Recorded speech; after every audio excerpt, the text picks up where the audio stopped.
अस्सलाम वालेकुम दोस्तों, आज हम बात करेंगे हमल ठहराने के लिए कौन से अयाम बेस्ट होते हैं। और हमारे बहुत सारे दोस्त जो गलती कर रहे होते हैं उस तरह फिर हमल उनको नहीं ठहरता।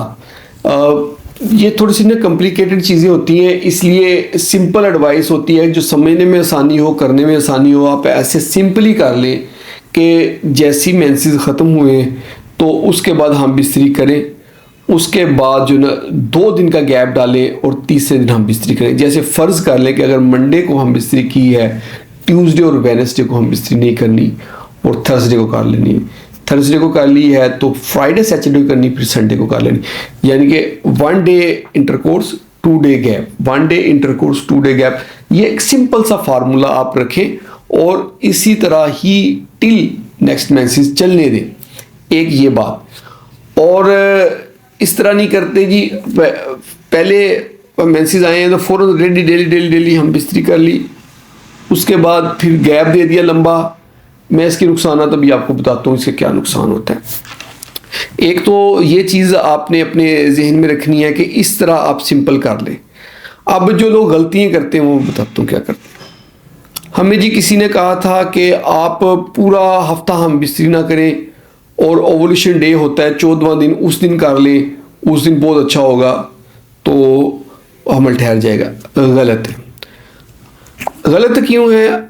जितना एब्स्टिनेंस टाइम गुजरता जाएगा, एक मेल है अगर वो 21 दिन तक हम बिस्तरी नहीं करता तो उसका नुकसान ये होता है कि उसकी सीमन की प्रोडक्शन बहुत लो हो जाती है और ऑलरेडी जो अब हम बिस्तरी करेगा उसके सीमन की क्वालिटी अच्छी नहीं होगी, उसकी जो काउंट तो बढ़ चुकी होगी, मोटिलिटी बहुत कम होगी, तो वो सीमन भी अच्छा नहीं होगा, स्पर्म अच्छे नहीं होंगे।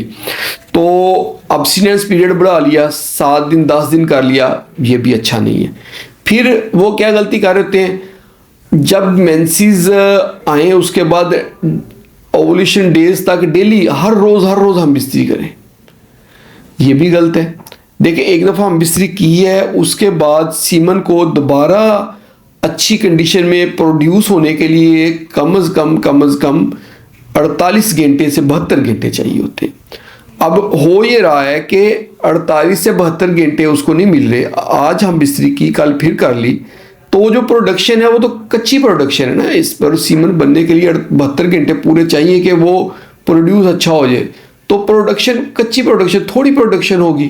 जैसे कि फैक्ट्री है उसमें से एक लॉट जो निकलनी है पूरी, उसको लॉट निकलने के लिए 72 घंटे चाहिए, क्योंकि 72 घंटे के अंदर लॉट मुकम्मल होती है। अगर आप उस फैक्ट्री से सप्लाई जो है ना 12-12 घंटे, 24-24 घंटे बस सप्लाई लेंगे तो वो लॉट पूरी नहीं निकलेगी, नुकसान होगा। इसी तरह ये सीमन का भी है। तो ये भी एक बहुत बड़ी गलती है।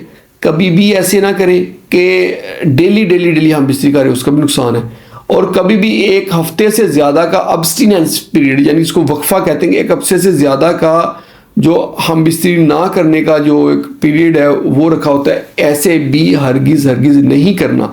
ये चीज़ों का ख्याल रखें। मेरे पास पेशेंट आते हैं 5-5 साल से वो इनफर्टाइल होते हैं, उनके हमल नहीं ठहर रहा होता, और जब मैं उनसे पूछता हूँ तो इस तरह की गलतियाँ कर रहे होते हैं।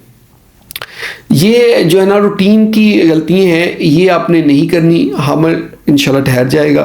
उसके बाद बहुत सारी फीमेल्स हैं वो इंटरकोर्स के बाद उठ के फ़ौरन चली जाती हैं वॉशरूम में, ऐसे भी नहीं करना।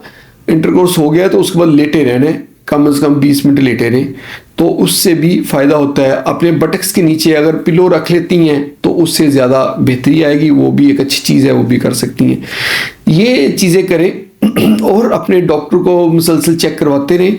फीमेल के लिए बेहतर है कि वो अल्ट्रासाउंड करवाएं, 14वें दिन 16वें दिन अल्ट्रासाउंड करवाएं, तो उससे उनको फ़ायदा होगा। मेल के लिए एक सीमन एनालिसिस उनके लिए बड़ा अच्छा टेस्ट होता है, वो सोहबत से 3 से 4 दिन या 5 दिन के वक्फे से करवाएं, तो उनका भी अंदाज़ा हो जाएगा। दोस्तों, ये थी आज की हमारी वीडियो।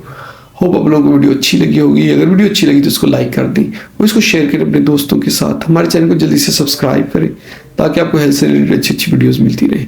बहुत बहुत शुक्रिया।